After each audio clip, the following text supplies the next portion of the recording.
Welcome to the Altered Call podcast. This week we'll be listening to part of an interview that I did with a member of my small group. Ronnie has been attending group for about a year and has aggressively reoriented his life in the last 6 months as he has decided to take these ideas more seriously. I hope that you enjoy the conversation. If you are interested in the entire uncut interview, that will be available at the Altered Call YouTube page. You didn't really engage very strongly with the group right away. No. Like, you seem to just kind of show up intermittently here and there. You were on the short list of people that we kind of knew were tangential to it. You showed up enough that we kept you on the roster, but you didn't really do much with it for a while. I would say in the last 6 months, and that's a fuzzy number, but I would say that in the last 6-ish months, you've started taking this really very seriously. How did that transition? You were a little hesitant to show up a group and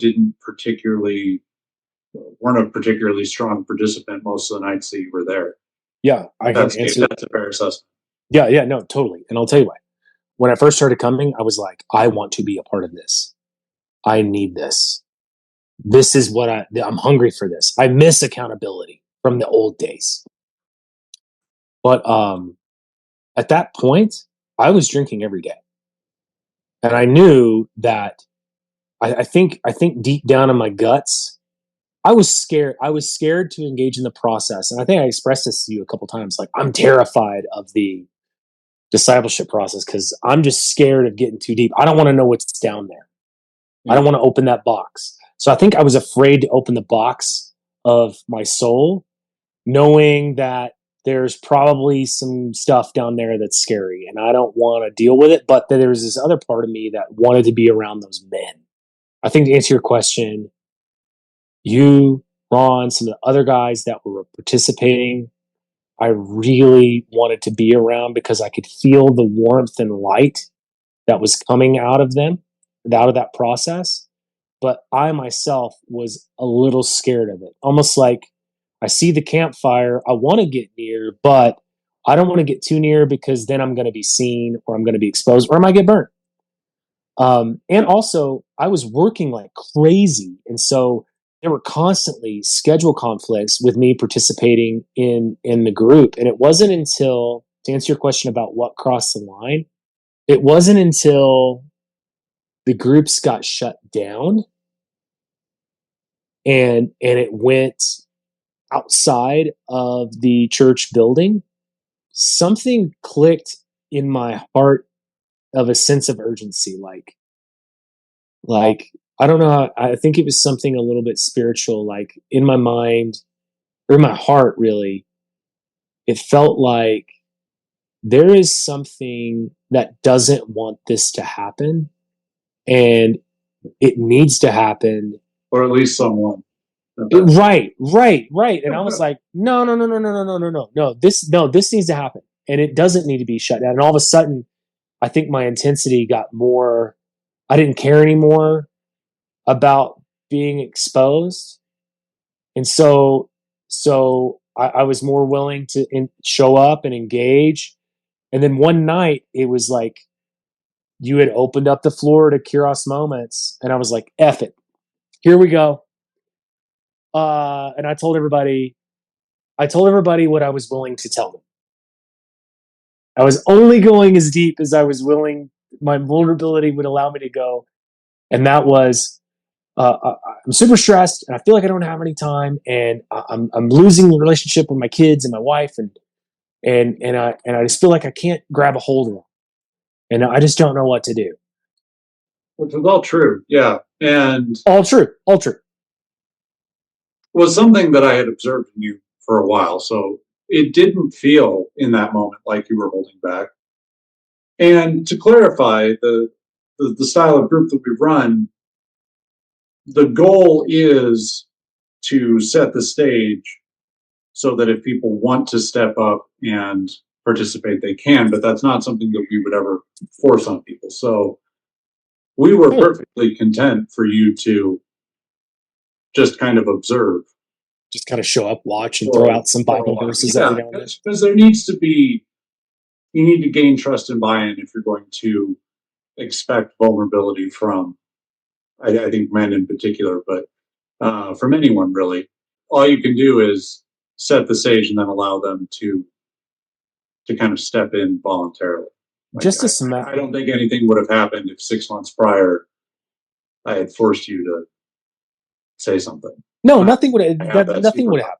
Nothing would happen. No, and Right. this is why is because I was in places where that was the expectation. Like you show up, okay, here's a standard. Are you doing all these things? What are you looking at on the internet? All that stuff. And of course, you don't want to share that. No. You don't want to be like, well, yeah, here's all my garbage. Here you go. like in our culture, being that vulnerable and being that open and honest about these things that you're probably carrying with shame and guilt. And the only time I didn't feel shame and guilt is whenever I was bootstrapping my way through it and following the checklist. And then if I wasn't following the checklist, I sure as hell didn't want to tell anybody about it. I wanted to pick myself back up and get back on the wagon or whatever. And pretend that everything's good. Everything's good. My side of the street's clean. We're good. We're good. I'm still on board. Yes. Yes and amen. And I think a lot of men in the church are there. They're hiding stuff, feel shame and guilt about stuff. And when you get them to a place of like a discipleship space and provide that opportunity to be vulnerable or to be honest, it's like, yeah, I'm just really struggling with pride. Sure, we all are. It's like some sort of sterile, non-vulnerable thing. And that's got to change. That's got to change because as long as we're keeping the box closed and we're afraid of those demons that are in there, they have all the power. They have all the power. And we have no power as men. We think we're strong. We think we're looking good, doing right. But as long as those demons in the box are keeping themselves hidden and in the shadows, they have all the power. We just tend to isolate. It's just what we do, and it's the easiest line of attack is to just get somebody alone, get them frustrated. When you brought up COVID earlier, I wonder how much spiritual damage was done over COVID.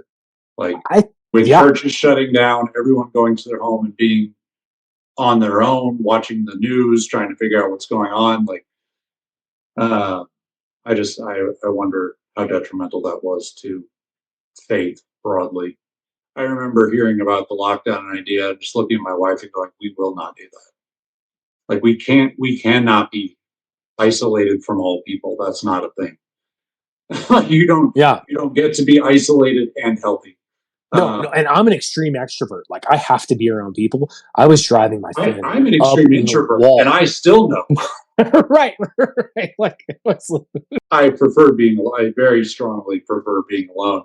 Even I looked at that and was like, no chance. There's no chance. This is the unhealthiest thing I've ever heard in my life. I think isolation is a massive problem in our society and has only gotten worse in the last handful of years as it's become something of normalized in the culture. I think, I would say this from my experience, and this is speaking specifically with addiction as it pertains to alcohol. The enemy wanted me ashamed, guilt-ridden, and isolated. That's where he wanted me. Because in that place, Alex, I didn't have the courage to be a full participant. It was easy for me to hide behind running a soundboard and pretending to be, not pretending, trying to be spiritual, knowing while I have all these things that probably need to be corrected. And that journey took a long time to figure that out. Like I didn't really believe I had a drinking problem until I had gotten sober for a little while. And that was on my own strength. But shortly after that, I was like, I got this under control. I'm good. What's the harm? Little beer here and there, no big deal.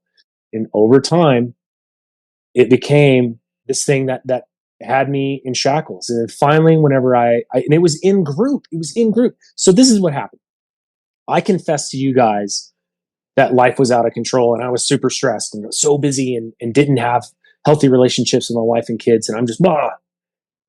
The first belief that was picked at or challenged was, in my mind, if I remember it correctly, is spending time with God important to you? And if it is, how can you create space for that? If it is important, let's create some space for it.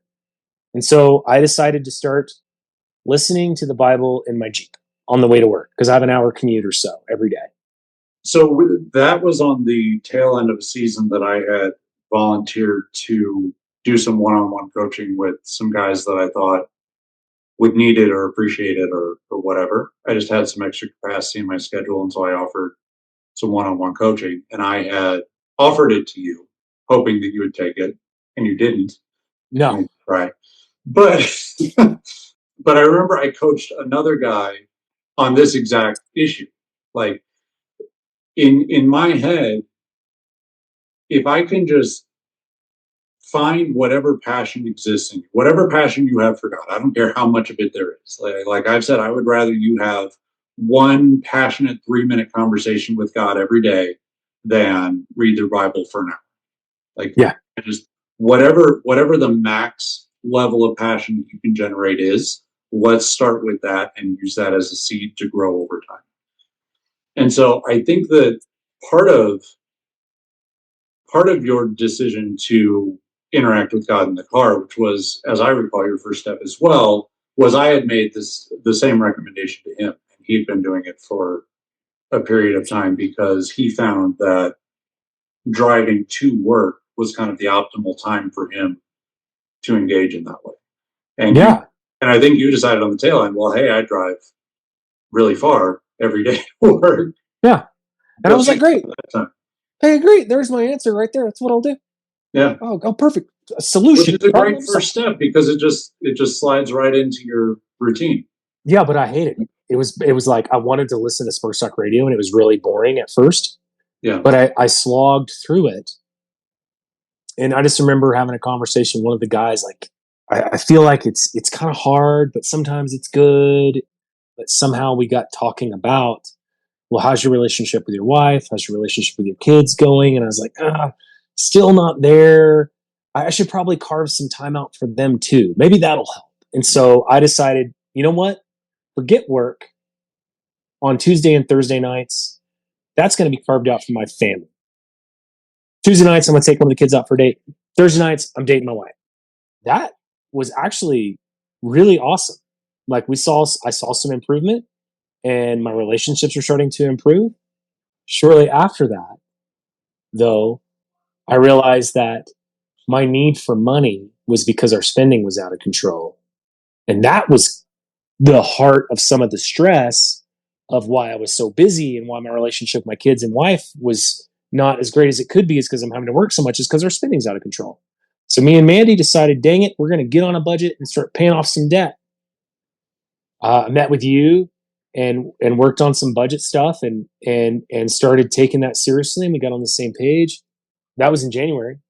We paid off like $80,000 in debt in that time. And during that process, though, it went deeper. Started looking at the budget, started looking at my time and thinking, why is my time still so strained? Because even though I've carved out time on Tuesday and Thursday nights for the kids, it still feels a little rushed. And sometimes date night doesn't happen. How come our money is still really tight, even though we're doing the budget and everything? And I really got to examine it. And this is what I realized. The reason my time was terrible is because I was waking up late in the morning, kind of groggy, because the night before I'd smashed 6 IPAs. And because I was groggy, I was not sharp on time. My mornings were rolling into my lunch. My lunch was rolling into my afternoon. My afternoon was rolling into my evenings. By the time 5, 6, or 7 was rolling around, either all I could think about is, man, I need a beer. Or if it was date night, by 6 or 7, putting kids to bed, I was already too deep. And date night was not an option. I just wanted to chillax. Then I looked at my budget and realized how much I was spending on beers. I then was taking the lid off the box and looking at that thing and realizing this is not what I want. What I want is a healthy family. What I want is to know God. What I want is to have my life under control. Holy crap, this thing is crushing me.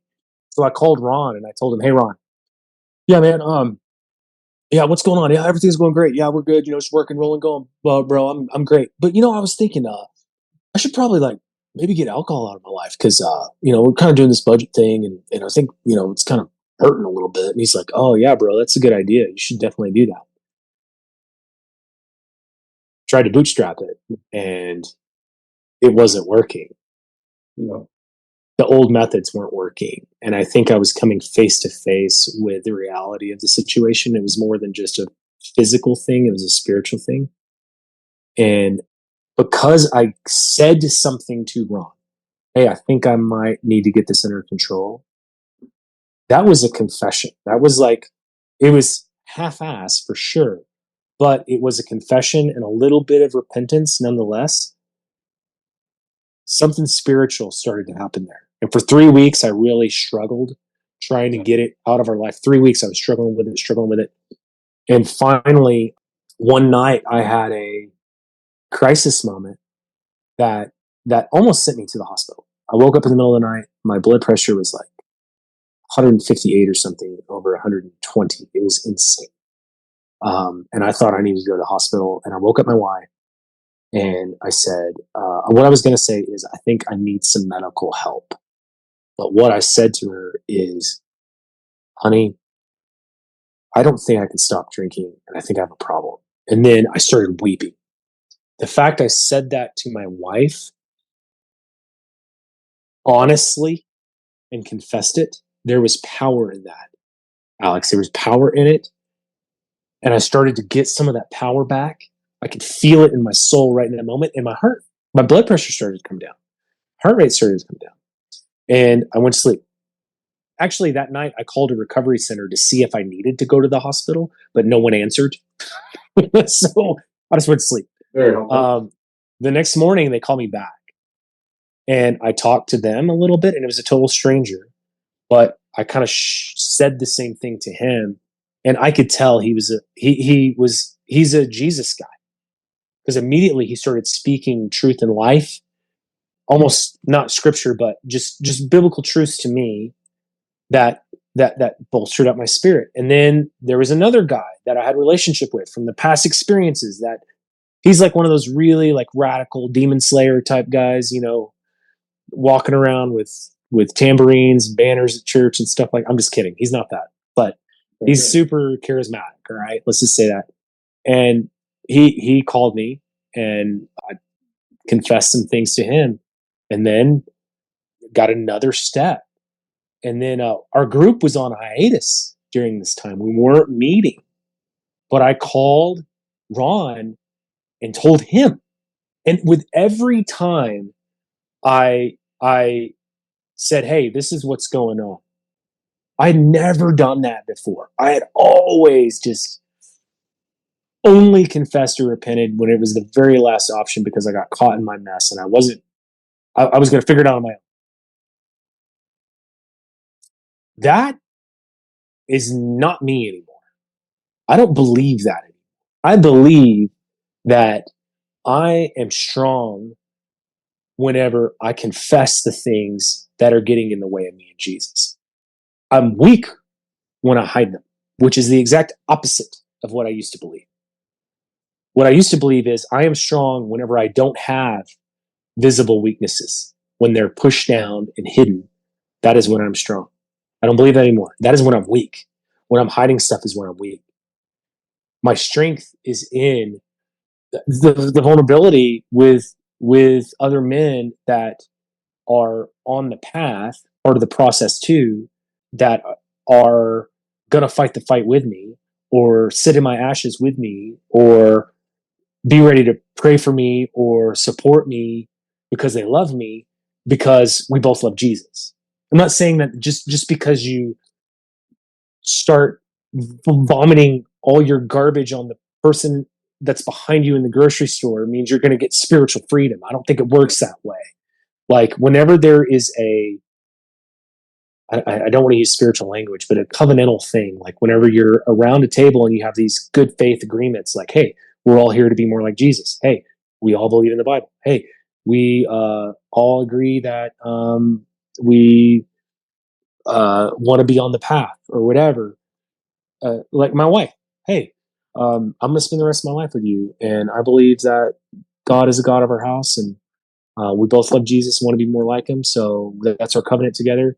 Like when you confess to that type of person who's in that boat with you, there's power in it. And I've seen over the past several weeks of being on this new place that I'm at, a different level of freedom and spiritual strength that I've never had before, because the belief had to change. And not just about that confession repentance piece, but also my belief about alcohol. Like I thought socially acceptable, morally approved by Jesus. I mean, wedding at the marriage supper of the Lamb. That's what we get, right? Moderation and liberty. I believed all that stuff, and it looked pretty. It was a mask. I ripped that mask off. What I was hiding behind it was addiction. And addiction was trying to take me from my family. It was trying to take me from my job. It was trying to take me from my calling. It was trying to take me from the brotherhood that I said I wanted to be a part of. And if I thought about those other things, addiction would not have it. It wanted me only thinking about it. Once I realized what it was and that I had to kill it and send it back to hell where it came from, that's finally, I've never experienced freedom like that. It was like I confessed that. I said, Jesus, I want this out of my life. I prayed about it. Bam. It's like my whole spirit changed, where my body couldn't do that before. My body always wanted to go back. Now my body's following my spirit, and my spirit, it's different. So I don't know, man. That was a me verbally processing a lot of these things that are going on in my soul. I hope that makes sense. Like my personal conviction, whether it's right or wrong, is yet to be proven, but I'm liking it so far, is that legalism has cause and effect backwards. And if you say these are the rules, they point you towards God, I don't know how compelling of an idea that is. I would rather let's build up the underlying belief. Like let's get to the core of the issue and strengthen that. And then you can come around to a rule if there needs to be one. And we talk about standards a lot and how those are a voluntary step into submission, right? Yeah. I personally do not believe that alcohol is bad for everyone. Like, I don't think that everyone in the world needs to avoid alcohol, that every Christian in the world needs to avoid alcohol. But I do think if that's a struggle that you have, if that's something that God is leading you, if that's a freedom that God is leading you into, voluntarily giving that up in pursuit of glorifying Him is the right answer. Absolutely. I completely agree with that. Like, I think you can come around to the rule in freedom. Instead of saying, here's the rule, I have to do this, you can say, Exactly. What do I actually want my life to look like? What do I want my pursuit of God to look like? And does this thing feed that, or does it hinder that? And if it hinders that, let's just give it up, because God is better than this thing anyway. Yeah. That's the question. Not like, what are the things that, like, the rich young ruler comes to Jesus and says, hey, what do I got to do to get into heaven? Jesus says, well, follow the commandments. Have you done that? And he's like, oh yeah, I've done all of it. I've done all of it. He goes, well, here's the one thing you lack. Here's the one thing you lack.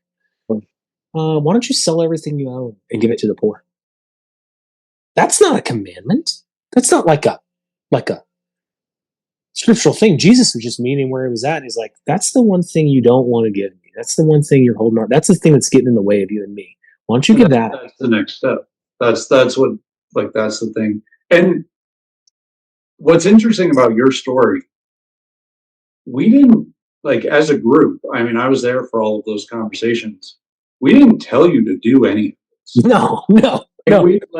There was no, hey, okay, so here's how you get your life in order. Go follow step A, B, C, D. I am very careful in the things that I teach to not push beliefs on people. What I want to do instead is nurture your specific beliefs. Like, you have core beliefs that are different from mine. Yeah. What I want to do is teach you how to nurture those and grow them up into whatever God wants them to be. I don't want to dictate to you, here's how you should live your life. I want to say, okay, let's just respond in real time to what God is doing. And you get to decide how you engage with that.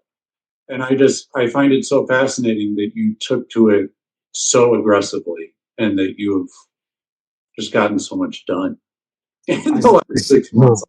It's been incredible. It's been really incredible. It's a Holy Spirit thing. But like here's the deal. Since I was a kid, the Lord has been in pursuit of me. And it's been something I've tried to figure out the bulk of my life. And I think that's one of the interesting things about grace and God. We talk about like predestination and sovereignty and free will and all that stuff. The reality is, in my experience, God met me where I was at. It wasn't like so rude and demanding, like that he immediately took me to, call out of your life or whatever. It's been a long journey, and it's something that I've been searching for ever since I was a little kid. And it just so happens that at the, ripe age of 40, based on a bunch of circumstances that are kind of wild, like I never should have met you. I never should have gone to church with you guys. Like, the whole story of how we ended up there was us just trying to meander through our wilderness and figure out where we needed to be. And there was all these serendipitous circumstances that led us to that place at that time that you guys happened to be there. I mean, that's a little bit beyond probably the realm of like highly probable. Right. If we would have been a couple months later, I never would have met you. If we would have been a couple months early, I don't know. It was like the perfect timing for us to get there, to meet you. God, like, I look back at it now and I'm like, oh man, God's, all that time I was kind of meandering through trying to find what I have now, and God's hand was gently guiding me through all of that, not forcefully. And regardless of what you believe about that, sovereignty, all that free will stuff, I know this. Today, my relationship with Jesus is stronger than it's ever been. And my desire for his presence, like, you remember when I said in the Jeep, it was hard to do the worship and prayer and Bible stuff. Now I hunger for it. My appetite's changed. Like, every day I get in the Jeep, it's like, oh man, I gotta get that, whatever scripture's in my head, I gotta listen to it. I gotta ruminate on that. Like, my hunger is for that more than it ever has been in my whole life. That's always been a struggle of like the disciplines. And I've always been attracted to them because I felt like in them I would find freedom. But like you were saying, that's a backwards way of looking at it. Find the relationship first, and that'll point you to the disciplines. The disciplines don't drive you to the relationship, I guess is how I would say it. Because if you're genuinely pursuing something, if you're genuinely interested in knowing more about God and even knowing more about him in specific ways, right? You're prone to seek it out instead of saying, okay, well, I have to read my Bible for 30 minutes today because that's good stewardship, or whatever you would say in that moment. Like, what if you just wake up every morning and there's something that you want to find in the Bible? Yeah. You have a question that you're like, is there an answer to this in here? And if so, what is it? Where is it? I think it's so much more compelling to be in pursuit than to be in obedience. Yeah, that's a good way. You need to be in obedience as well, but I would rather be in pursuit and then obedience than obedience and then pursuit personally. Well, that's kind of how, like, I felt like I finally said, okay, Jesus, you can have a little bit of my life genuinely. Poke at the stuff you want to poke at. He's like, okay, I'll poke you where you're willing to be poked at. Why don't you work on that? And I was like, okay, I will. And out of that obedience grew deeper obedience. And out of that obedience grew deeper obedience. And now I'm at this place where I'm looking at my life and thinking like, oh man, there's so much stuff that I need the Lord's redemptive work in. there's just the next thing. Alcohol is like, that's the last thing. Now it's on to the next thing, which will soon become the last thing after that. I might enjoy doing this again. Yeah. And talking about God's voice, because I'd be curious to get some of your thoughts on that. I really do think that genuine pursuit and passion. This is why passion. So one of the things that I don't talk about as much in the podcast is I think that if you can just start with passion and then move to capacity, which is exactly what you did. Like if we can just ignite the fire and then just free up a little bit of space in your life, then you have been primed for life change. Like if we can just get you wanting more of God, having some extra space in your life, I really do think that the rest of it,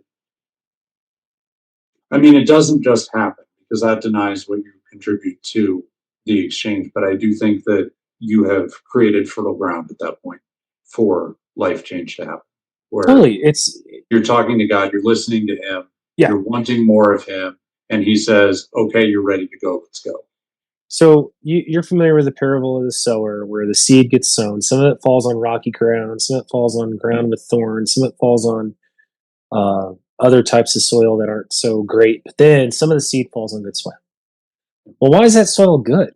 It's because it's been plowed up, it's been worked, it's been and it's like we get so distracted and hard and allow space for the enemy in our lives in all these different areas because we're so busy. Like you're saying, if you just create just a little bit of space, not, you don't have to be a monk. You don't gotta take a vow of chastity. Like just a little bit of space and allow Jesus to plant some seed there. But you have to make the space, and that's the work. Like that's the work I had to do, is I had to find the space and start there. Jesus met me there. And then from that, more space was created, and then all of a sudden it was exponential. And so, yeah, I would love to discuss that. Thank you so much for listening to this episode of the Altered Call podcast. Before you go, I want to make you aware of our new YouTube page. There I will post a weekly update where I discuss the most recent episode of the podcast in more detail and tease information that is coming in future episodes. Feel free to like and subscribe here, there, and everywhere if you're finding value exploring these ideas. You can reach me by email using alex@alteredcall.com, or you can visit the website for additional information.